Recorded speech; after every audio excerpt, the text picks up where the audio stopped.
Hello, friends. I'm Wendy Joe, and this is the Grow Podcast. And it's time to introduce my co host, Miss Ashley. How are you today? I am fine, Wendy. How are you doing today?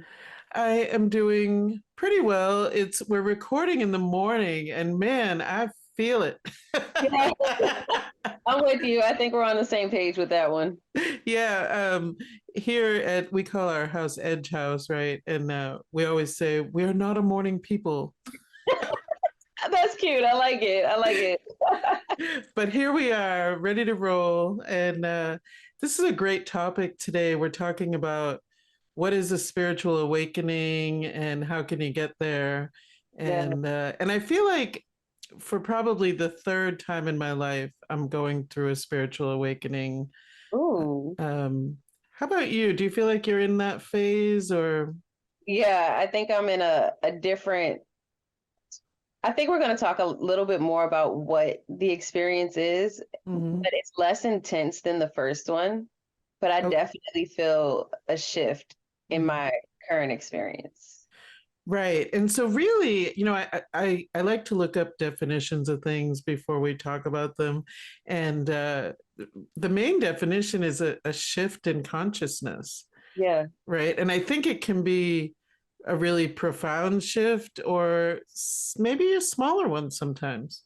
Yeah. Yeah. I agree with that. And I think the experience of the shift can be intense, Mhm. right?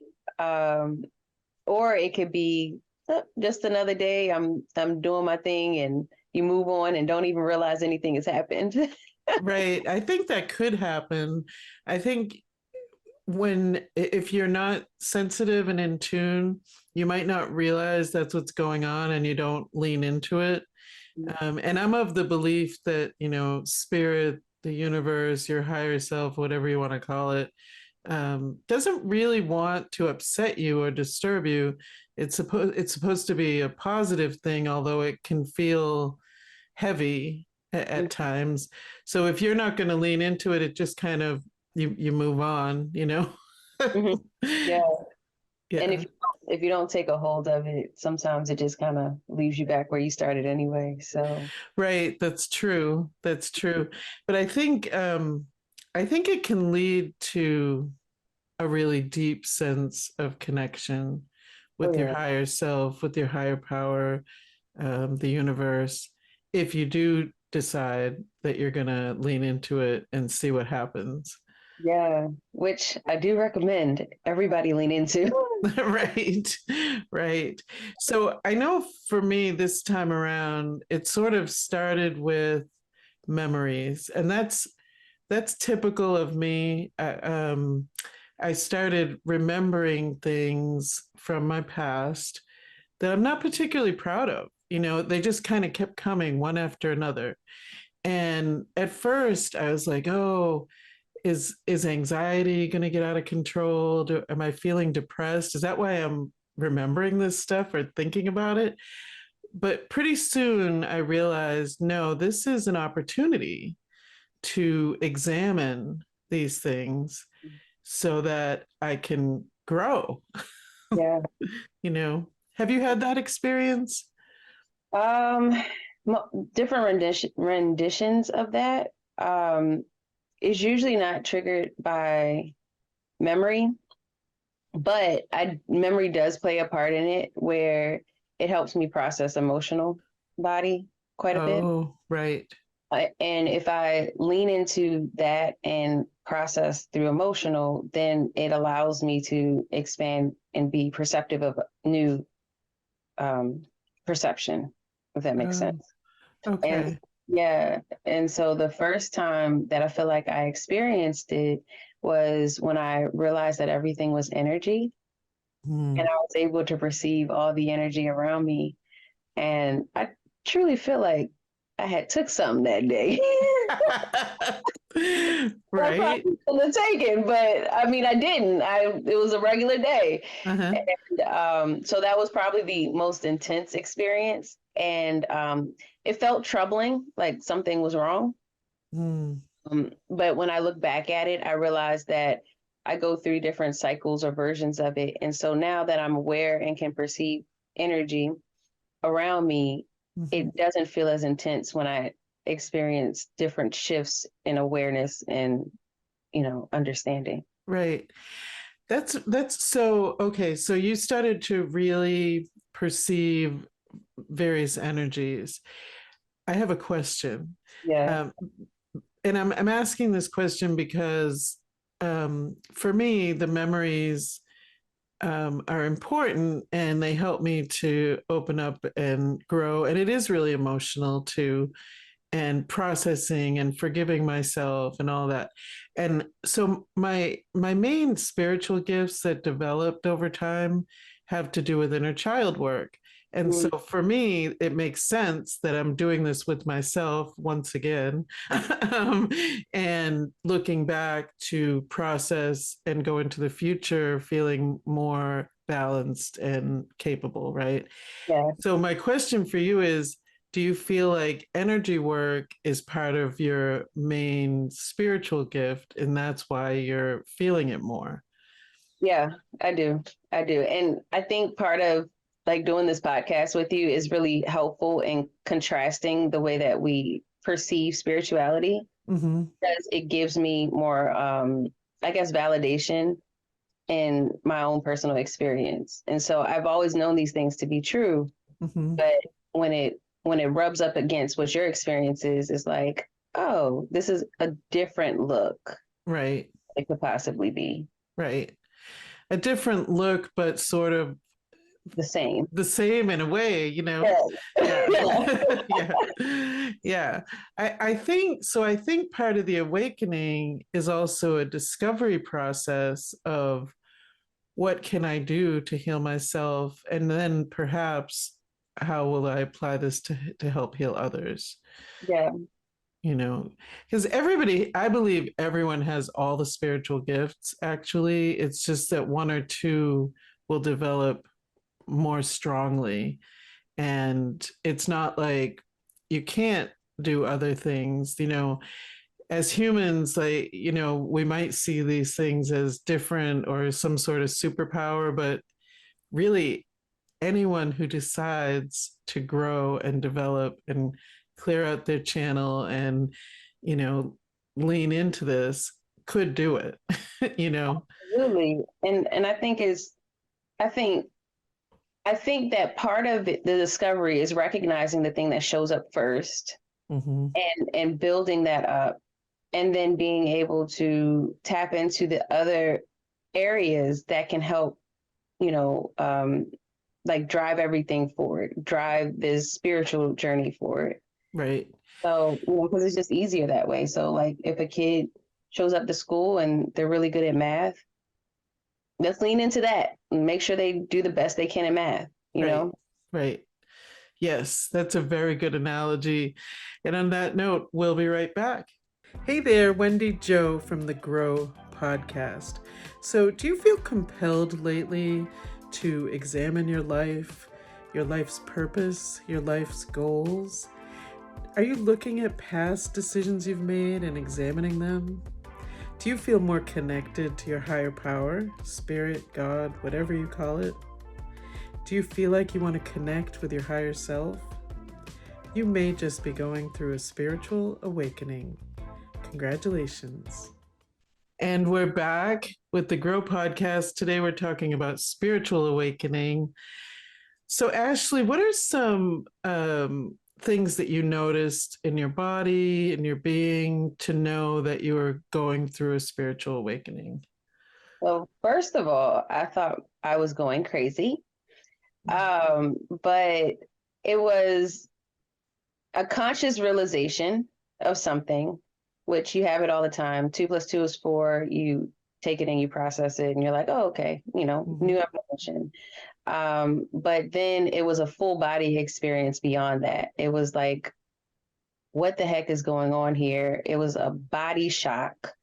Um, the first time this happened, and then as I've moved from that moment and had the different cycles of awareness and evolution over time, sometimes it will run into emotional blocks, fear, Mm-hmm. difficult situations, you know, not feeling completely attached to my body. Like all of these things would happen when I felt like I was going through, I call it a paradigm shift sometimes, but going through those Hmm. paradigm shifts.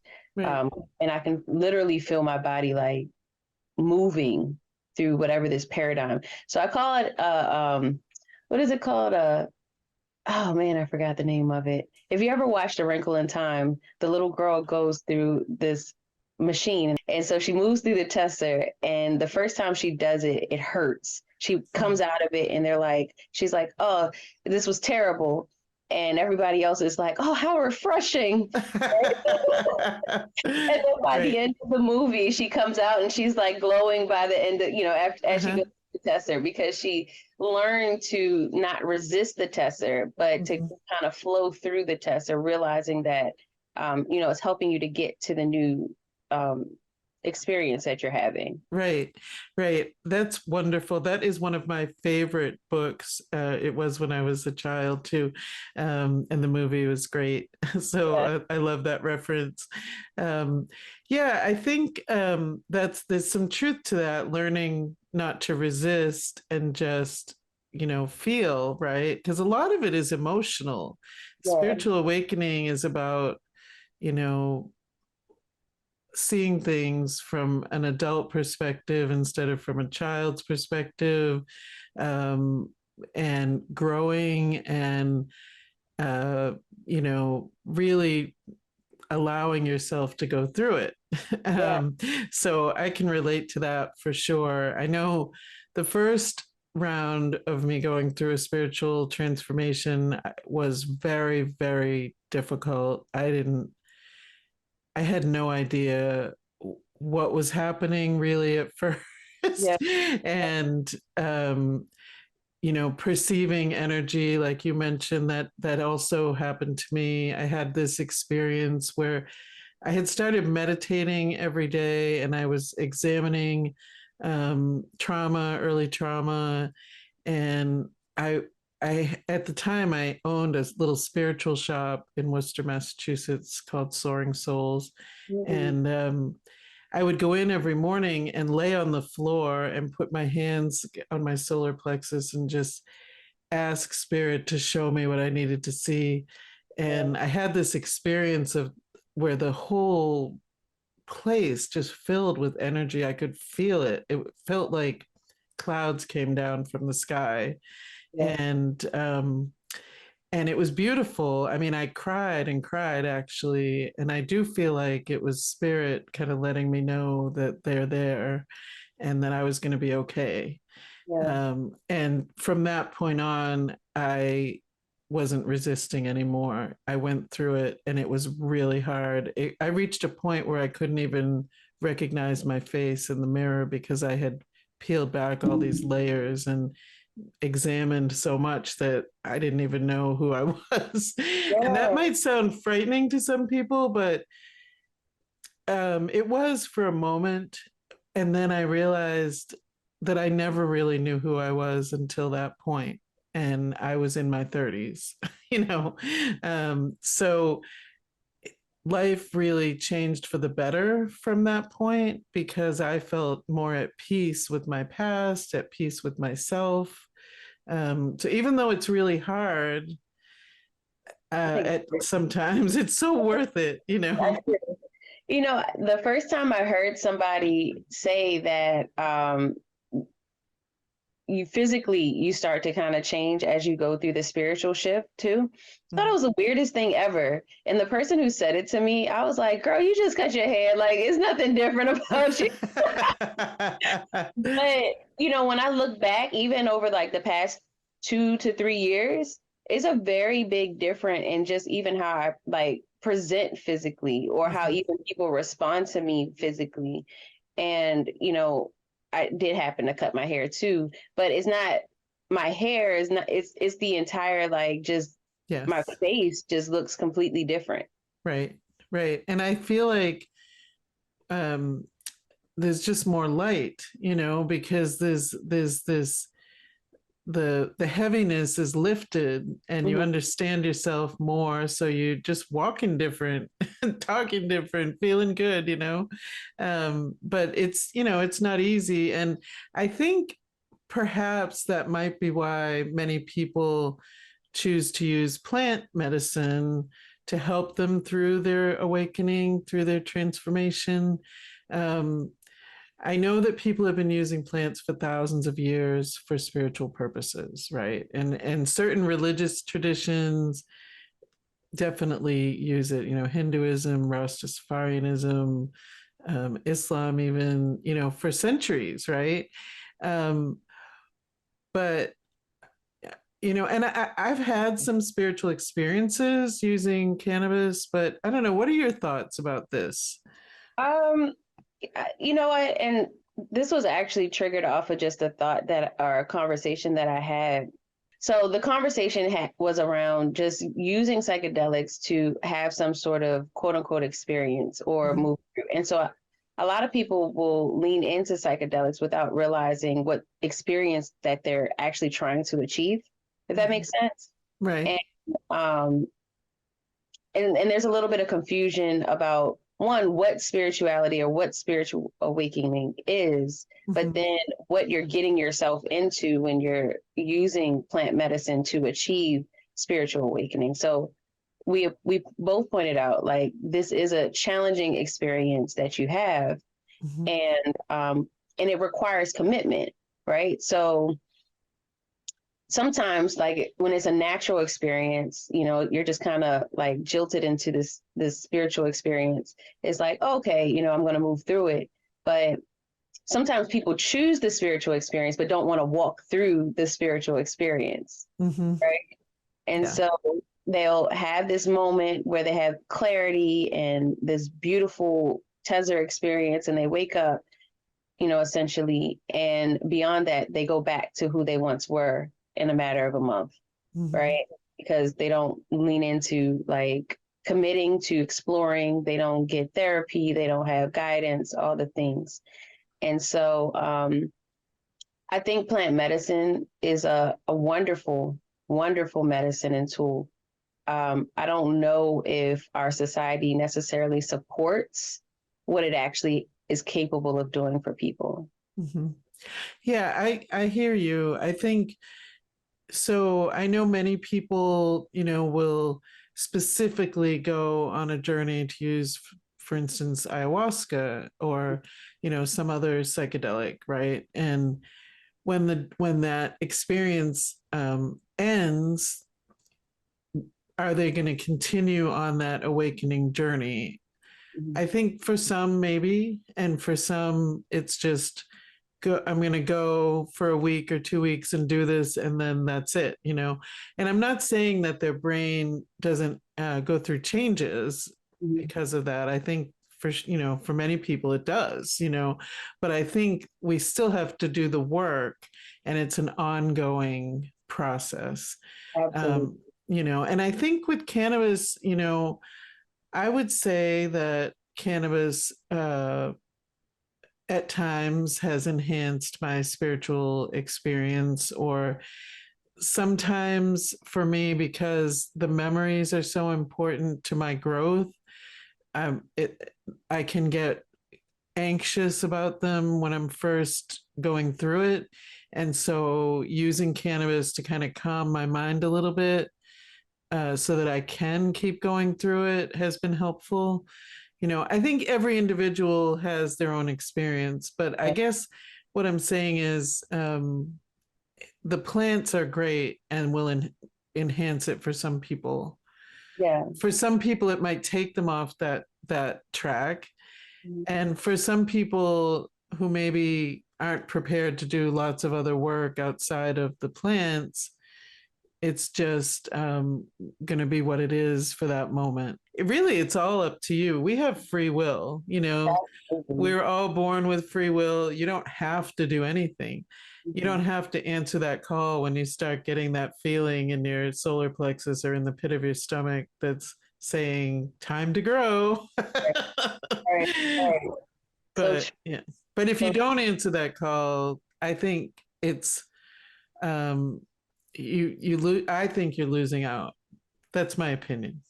I do too. I agree with you. I mean, because this is where the spice of life lives, right? Like, then you start making decisions that best fill you up as a human, right? Yes. And so, yeah, absolutely free choice. But at the end of the day, like, there's so much more to what's been handed to you on your plate. You can have Mhm. so many options. And once you begin to realize all the options that are before you never want to go back. So true. And we'll be right back. Have you ever experienced a spiritual awakening? They say that it's the moment that you awaken and return to your body. You're more enlightened, it's bliss. And for some people, it can actually be a really scary process. Start to ask yourself questions like, why am I here? Who am I in the first place? I've asked a few people if they've ever experienced it, and a lot of people tell me no. But what I find sometimes is that they have psychedelic experiences that lead to a spiritual awakening. And that made me question, is plant medicine the key for some people to have spiritual awakening experiences? I'd like to say that mine was a natural spiritual awakening. So I'm curious, what do you think about spiritual awakening? Have you heard of the Cannabis Nursing School?